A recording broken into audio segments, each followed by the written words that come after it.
Hello दोस्तों, IDBI bank के quarter 4 के रिजल्ट जो है वो जारी हो गए हैं और रिजल्ट के साथ साथ बैंक ने डिविडेंड का अनाउंस किया है। डिविडेंड की अगर हम बात करते हैं तो ₹1.5 पर शेयर जो है बैंक ने शेयर होल्डर के लिए डिविडेंड जो है अनाउंस किया गया। उसके बाद चलते हैं बैंक की तरफ और देखेंगे हम इनकी जो कोर इनकम होती है, नेट इंटरेस्ट इनकम, वो कितनी रही है। देखिए, किसी भी बैंक के लिए जो नेट इंटरेस्ट इनकम होती है वो जितना इंक्रीज़ होती चली जाए वो बहुत ही अच्छी बात होती है। अब नेट इंटरेस्ट इनकम होती क्या है, मैं आपको थोड़ा सा डीपली समझाता हूँ। देखिए, हमें आपको बैंक की पैसों की ज़रूरत होती है तो हम बैंक के पास जाते हैं, फिर वहाँ से हम लोन लेते हैं और कुछ रेट पे, इंटरेस्ट रेट पे हम लोन पेमेंट करते हैं 7, 8, 9, 10 जितना भी होता है। उसके बाद फिर इंटरेस्ट एक्सपेंस, यानी कि हम जब सेविंग अकाउंट में अपना पैसा जमा करते हैं किसी भी बैंक में, तो बैंक उल्टा हमको 2 से 3% के आसपास लोन इंटरेस्ट जो है वो पेमेंट करती है। तो लोन हम इंटरेस्ट देते हैं वो 7-8% से ऊपर रेट पे देते हैं, लेकिन बैंक हमें जो देती है वो 2 से 3 के आसपास परसेंट के आसपास देती है। तो इन दोनों का जो गैप होता है वो होता है नेट इंटरेस्ट इनकम के तौर पे।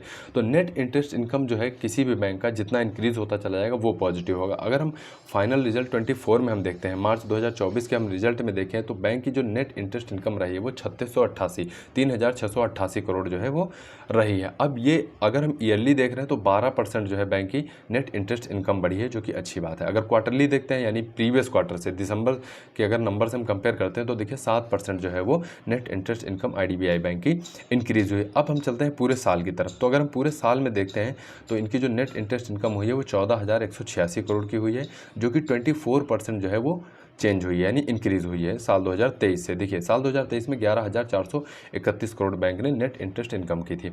नेट इंटरेस्ट इनकम करने के बाद फिर बैंक के अपने कुछ खर्चे होते हैं, एम्प्लॉय कॉस्ट हुआ, एम्प्लॉय की सैलरी वगैरह हुई, और सारे खर्चे हटाने के बाद फिर चलते हैं प्रॉफिट की तरफ। तो अगर हम प्रॉफिट की बात करते हैं तो देखिए, इस क्वार्टर में कंपनी का जो प्रॉफिट रहा है वो 1628 करोड़ का रहा है।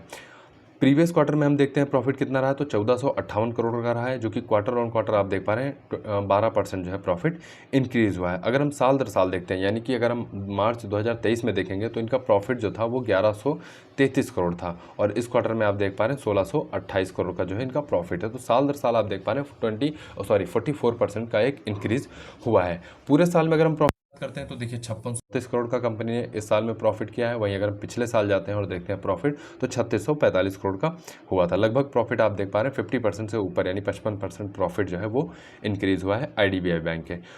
टोटल डिपॉजिट किसी भी बैंक के लिए जितना इंक्रीज़ होते चले जाएंगे, लोन देने में बैंक को आसानी होगी। तो देखिए, टोटल डिपॉजिट की अगर हम बात करते हैं तो बैंक के पास मार्च 2024 में 2,77,657 करोड़ रुपए जो है वो टोटल डिपॉजिट है। अब ये डिपॉजिट हम देखते हैं ईयरली कितना इंक्रीज़ हुए हैं, तो 9% आप देख पा रहे हैं ये डिपॉजिट जो है वो साल दर साल बढ़े हैं। क्वार्टरली डिपॉजिट की अगर हम बात करते हैं तो 7% जो है इनके डिपॉजिट जो है वो साल दर साल इंक्रीज़ हुए हैं। डिपॉजिट में हम देख पा रहे हैं कि इनका जो सेविंग अकाउंट, यानी सेविंग अकाउंट में जो पैसा इनका डिपॉजिट है वो देख पा रहे हैं 6% इंक्रीज़ हुआ है। वहीं अगर हम करंट अकाउंट में इनका डिपॉजिट देखते हैं तो 14% क्यू ऑन क्यू बेसिस पे इंक्रीज़ हुआ है।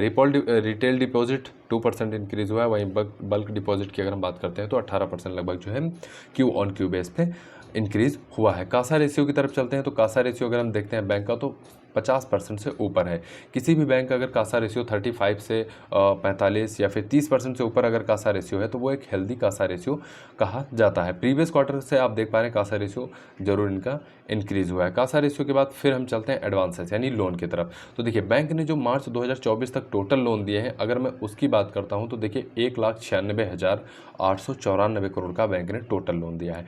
और ये जो लोन दिए हैं बैंक ने, ये आप देख पा रहे हैं रिटेल लोन हुए या फिर नॉन रिटेल लोन हुए, सारे सेगमेंट में बैंक ने लोन दिया है। अगर हम रिटेल लोन में बात करते हैं तो देखिए, सबसे ज़्यादा इन्होंने लोन दिया है जो हाउसिंग लोन दिए हैं, यानी घर बनाने के लिए, चाहे वो घर खरीदने के लिए लोन हुए, वो सबसे ज़्यादा दिए हैं। वहीं अगर नॉन स्ट्रक्चर रिटेल लोन की बात करते हैं तो देखिए गोल्ड लोन जो है इनका टॉप पे रहा है, गोल्ड लोन की एमएसएमई लोन जो इनका रहा है वो टॉप पे रहा है। उसके बाद ये कारपोरेट लोन की अगर हम बात करते हैं तो लार्ज कारपोरेट लोन देख पा रहे हैं आप, इनके बैंक ने ज़्यादा दिए हैं। अगर हम मिड की बात करते हैं तो मिड जो कारपोरेट लोन है वो थोड़ा सा बैंक ने कम दिए हैं। तो लोन पोर्टफोलियो आप देख पा रहे हैं इनका प्रॉपर डाइवर्सिफाइड इनका लोन पोर्टफोलियो है। उसके बाद फिर हम चलते हैं एसेट क्वालिटी के बारे में मैं आपको थोड़ा सा डीपली बताता हूँ। देखिए, बैंक ये जो लोन टोटल दी है, तो कभी कभी क्या होता है कि जो बैंक लोन देती हो वो ज़रूरी नहीं है कि जिसने भी लोन लिया है वो प्रॉपर बैंक को रीपेमेंट कर पाए। तो कुछ लोन ऐसे होते हैं जो बैंक को फंस जाते हैं, वो फिर नहीं मिल पाते। तो अगर हम टोटल लोन की बात करते हैं तो देखिए 1,96,894 करोड़ का इनका टोटल लोन हुआ। उसके बाद ग्रॉस एनपीए, यानी कि जो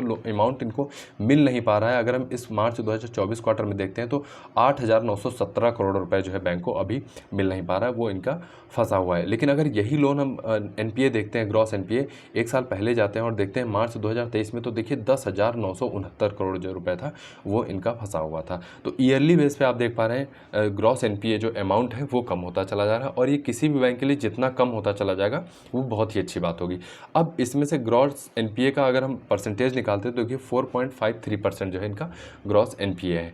अगर टोटल प्रोविज़न की बात करते हैं, बैंक क्या करती है, जैसे ये लोन अमाउंट हुआ, अगर ये लोन नहीं मिल पा रहा है बैंक को, तो बैंक अपने प्रॉफिट से कुछ हिस्सा निकाल के प्रोविज़न में इकट्ठा करती है, ताकि जब कोई बड़ा लोन अमाउंट जब एनपीए में कन्वर्ट हो तो बैंक अपनी तरफ से भरने के लिए कितना तैयार है। तो अगर हम प्रोविज़न के तौर पे अगर हम बात करते हैं तो देखिए 8,273 करोड़ बैंक के पास प्रोविज़न है, जो कि लगभग आप देख पा रहे हैं थोड़ा सा कम, लगभग बराबर ही है। यानी कि बैंक का जो एनपीए है, एनपीए रेशियो, वो आप देख पा रहे हैं 0.34%, यानी कम से कम जो है इनका रहा है।